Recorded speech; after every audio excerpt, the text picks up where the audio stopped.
அப்படின்னு சொல்லி தமிழ்நாட்டுல ஒருத்தர் ரீல்ஸ் போட்டு ஒட்டுமொத்த தமிழ்நாட்டையே கூமாப்பட்டின்ற ஒரு சின்ன கிராமத்து பக்கம் திருப்பி இருக்காரு.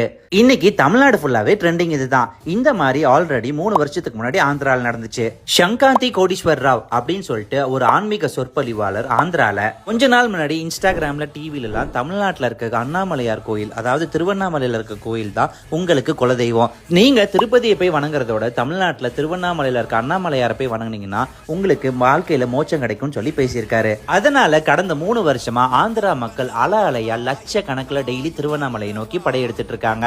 நீங்க பௌர்ணமி நாட்களை தவிர மீதி எந்த நாட்கள்ல திருவண்ணாமலை போனாலும் உங்களுக்கு அது தமிழ்நாடு மாதிரி ஒரு ஃபீலே வராது. ஃபுல்லா ஏதோ ஆந்திரால இருக்க மாதிரி ஃபீல் தான் உங்களுக்கு வரும். அதுக்கு காரணம் கோயில் மட்டும் இல்லாம ஒட்டுமொத்த 14 கிலோமீட்டர் கிரிவல பாதை ஃபுல்லாவே ஆந்திரா மக்கள் ஆயிரக்கணக்கில் கிரிவலம் நடப்பாங்க. இரவு பகல்னு பார்க்காம விடிய விடிய ஆந்திரா மக்கள் நடந்த வண்ணமாவே இருக்காங்க. திருவண்ணாமலையில கடை வச்சிருக்க தமிழ் சிறு வியாபாரிகள் கூட ஆந்திரா மக்கள் நிறைய வரதுனால அவங்க அவங்களோட தாய்மொழியான தெலுங்குலயே பேச ஆரம்பிச்சிருக்காங்க.